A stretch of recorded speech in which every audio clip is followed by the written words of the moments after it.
Welcome back, AP.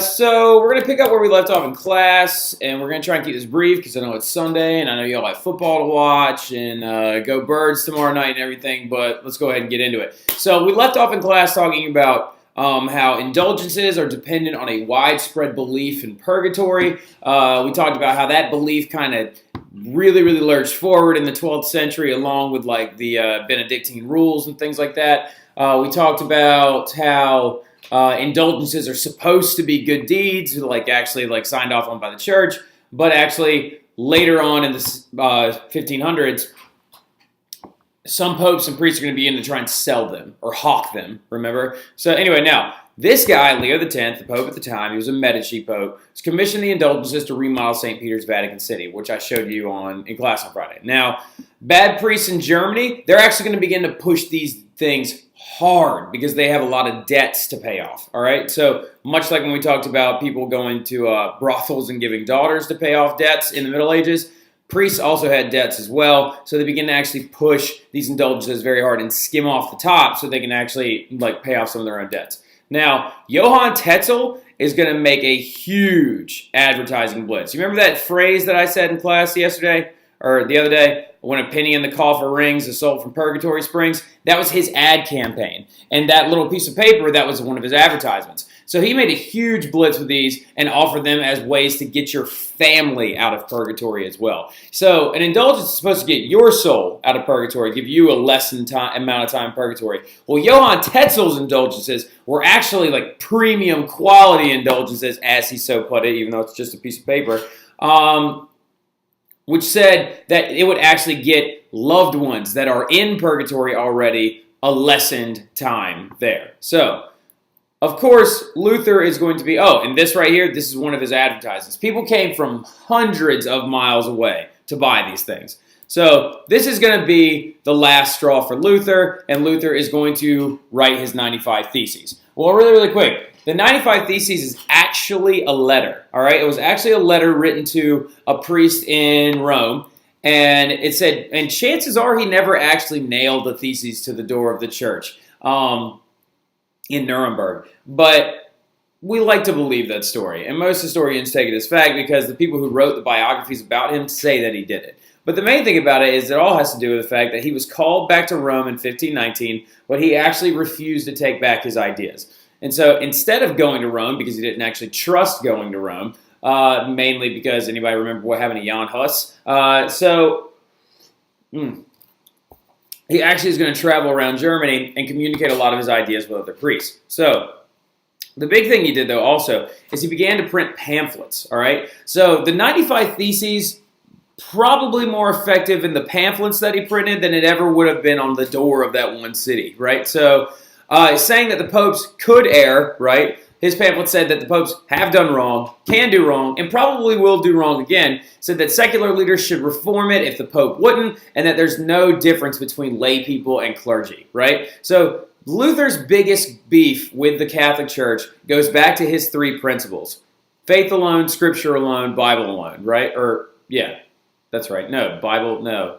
Faith, grace, yeah, faith, grace, Scripture alone, right? He believes that you shouldn't have to go to a clergyman to find salvation. You should be able to find it in yourself, in the Bible, and possibly with just a regular church official, a lay person, or anyone like that, right? And so big arguments that are going to be coming out of Luther's mouth at this point. So the papal response to this, what do you think it's going to be? Extremely aggressive, right? Pope responded by giving 2 months for Luther to reject his ideas or get excommunicated, right? So he actually held book burnings of his works as well. So this is Leo X actually holding book burnings in Rome of his pamphlets, his works, and anywhere the 95 Theses may have been printed. So this actually is the response. So the Pope also wrote a letter to Luther telling him to renounce his ideas. And this is actually a picture of Luther doing the same thing and burning that letter in a square in Nuremberg, Germany. So they say, of course, this is a statistic from the 1500s. We're not sure if it's a completely 100% accurate, but they said 9/10 of Germany supported Luther even after these threats, right? And then other people say that the other 10th was just yelling death to the court in Rome. So the Pope was losing Germany very fast, right? And Germany, as you know, was just the Holy Roman Empire. This is why the Reformation is so cataclysmic to the Catholic Church. Their de facto country was rebelling against them, right? So it is a very, very big problem for them. And this is also the kind of first viral information, right? These pamphlets are going to start shooting out all over Europe and actually spreading these ideas very, very quickly. But out of all the places, you don't want the Holy Roman Empire to be not very holy, not very Roman, and no longer an empire, right? So, like I said, this is Leo burning the books, and that is a painting of Luther burning the actual letter from Leo himself. So, continuing forward, though, death to the court in Rome.